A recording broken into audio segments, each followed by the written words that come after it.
Fala pessoal, tudo bem com vocês, gente? Tudo certo? Bom, passando para atualizar informações do Internacional e nesse vídeo eu quero te falar sobre a semana importante que está começando no Beira-Rio. Na terça-feira, as principais janelas da Europa acabam fechando e com isso um novo cenário se coloca na janela de transferências do Brasil e em especial no estádio Beira-Rio. As buscas do Inter no mercado por centroavantes e a questão envolvendo Charles Arangues, que não conta com um apreço tão grande da comissão técnica colorada e por isso o negócio está bem frio neste momento. Quero te falar também sobre a preparação do Colorado para encarar o Ipiranga na quinta-feira no Beira-Rio, que deve ter a manutenção de Pedro Henrique como centroavante. Te conto tudo isso depois da vinheta.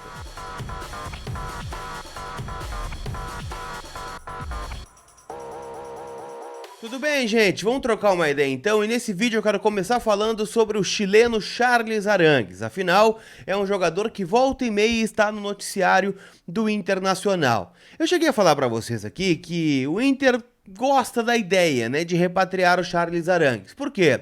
A gente já viu algumas declarações, por exemplo, do empresário do Arangues, que é o André Curi, falando que o Arangues já avisou a diretoria do Internacional que gostaria de voltar a Porto Alegre, que gostaria de voltar ao Inter, né? Ele que passou por aqui entre 2014 e 2015 sempre ficou, né, no imaginário do torcedor como seria um retorno do chileno que jogou muita bola aqui no Inter e depois foi vendido ao Leverkusen e desde então está no futebol alemão.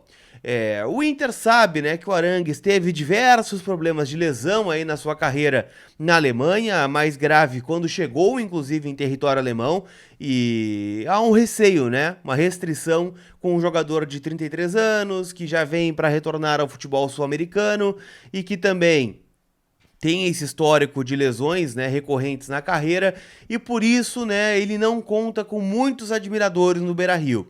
Eu vou dizer, do que eu ouvi, alguns membros da direção do Inter gostariam de ter o Arangues, porque é um negócio de ocasião. O Inter não precisaria pagar ao Bayer Leverkusen, o Inter pagaria ao Arangues, um contrato caro, é verdade, muito possivelmente longo, de 2 a 3 anos, mas teria uma alternativa de mercado qualificada, né, para brigar por titularidade ou ser titular absoluto desse time do Mano Menezes. Só que eu vou pegar de parâmetro uma frase que disse o Mano na coletiva depois da vitória contra o São Luís, onde ele falava sobre o Gabriel Baralhas. Ele chegou a dizer, né, que gostou muito do Baralhas no Atlético Goianiense, que é um jogador polivalente, como o Inter não pretende ter um grupo tão longo, ter jogadores que façam mais de uma função é muito importante. Mais do que isso, que o Baralhas mostra que está muito afim de estar no Internacional, que tem objetivos a conquistar na sua carreira, que é um jogador engajado na causa do clube, na causa do elenco. Coisa que o Arangues eu não sei se teria, né? O que me disseram é que o Mano tem as restrições a contratar o Arangues, que gostaria de um jogador com mais intensidade, um jogador um pouco mais novo, talvez um pouco mais barato nesse sentido, né? E não com um sagrado como o Arangues.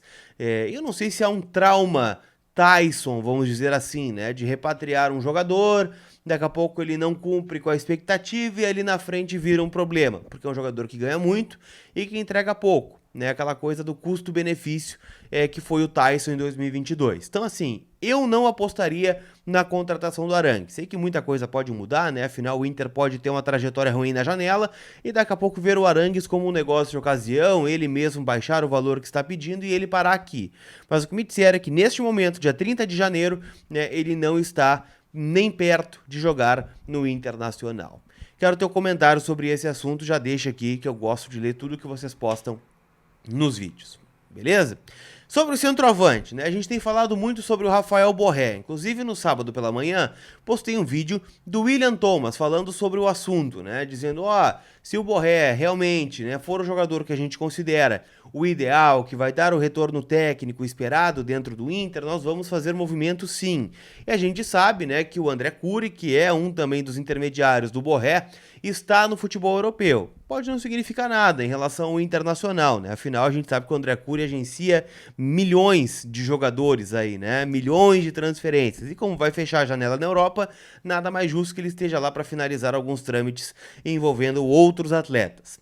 Agora sim, é muito claro que o sonho do Inter é o colombiano, é o Rafael Borré, 27 anos, do Eintracht Frankfurt. Ele esteve em campo, inclusive no empate do Eintracht Frankfurt contra o Bayern de Munique, no sábado, e até chegou a participar do gol do Kolo Muani, o gol de empate do Frankfurt contra o gigante alemão.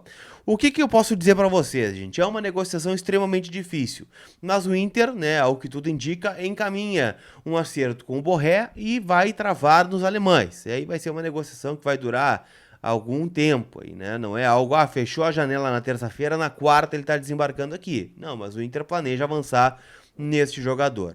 Tem um plano B, né, que é justamente o reserva dele na Alemanha, que é Lucas Alario, jogador de 30 anos, campeão da América com o River Plate em 2015 e que está no futebol alemão desde então, né? Na verdade, ele chegou a jogar em outros clubes, né, antes do Frankfurt, no Leverkusen, né, passou o Alario também, então é um jogador que o Inter observa e monitora, né, o Inter confirma, inclusive, né, que fez sondagem a esses atletas. E claro, eu vi uma entrevista do Dani Dubin, que é vice-presidente eleito, né, do Conselho de Gestão, para o podcast dos dois, do Cristiano Silva e do Jason Lisboa, onde ele chegou a dizer, olha, o Inter vai tentar repetir alguma janela que fez lá em janeiro do ano passado, quando trouxe o Wanderson, que ninguém falava, o Pedro Henrique, que ninguém falava, o Depena, que ninguém falava. Então podem aparecer nomes que a gente não espera também nesse sentido.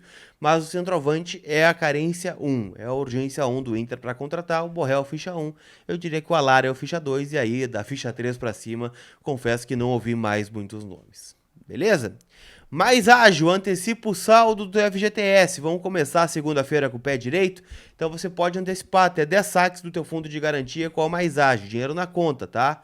De forma rápida, segura, sem burocracia, sem fila de banco, em até 24 horas. Então chama Mais Ágil no link que está na descrição aqui do vídeo para antecipar o FGTS. Vamos deixar combinado assim? Então bora começar a semana bem, né? Quero vocês sem preocupações aí nesta semana importante de 2 jogos do Inter, né? Na quinta-feira contra o Ipiranga no Beira-Rio, 4h30 da tarde, e no domingo, 8h30 contra o Novo Hamburgo no Estádio do Vale.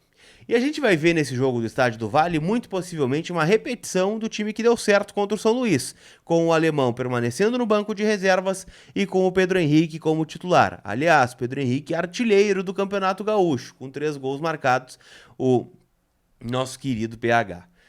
Há uma dúvida, né, se o mercado vai voltar ou não. Eu acredito que pelo andar da carruagem é difícil, né, se o John ou o Baralhas estarão no bid da CBF, com isso ficando à disposição para jogar, né? Acredito que se o Baralhas estiver com condições de jogo é um provável nome a ingressar no time, mas eu apostaria na repetição exata do time. Vamos lá: Kehler, Bustos, Moledo, Vitão, René, Johnny Depena, Alan Patrick, Maurício e Wanderson, e na frente o Pedro Henrique. É a minha aposta para esse confronto de quinta-feira no Gigante. Aliás, confronto que já está disponível em KTO.com. Cara, fiz uma acumulada com só ambos marcam na Bundesliga, né, na Liga Alemã. Botei 5 despretensiosamente, né, até porque a KTO não é aquela coisa, ficar milionário, né, pra brincar, se divertir, né, vou pagar uma janta, né, levar a consagrada para jantar. Então assim, fiz uma fezinha, né, e bateu. R$5 viraram 70. Então, é claro que a gente gosta de se divertir na KTO.com, então tem alguns jogos já na segunda-feira, né, espalhados pelo futebol europeu e também, né, no mercado nacional. Então faz o teu cadastro usando o cupom COLAR para garantir 20% de free bet no teu primeiro depósito. Combinado? Aquele abraço e a gente se vê. Tchau, tchau.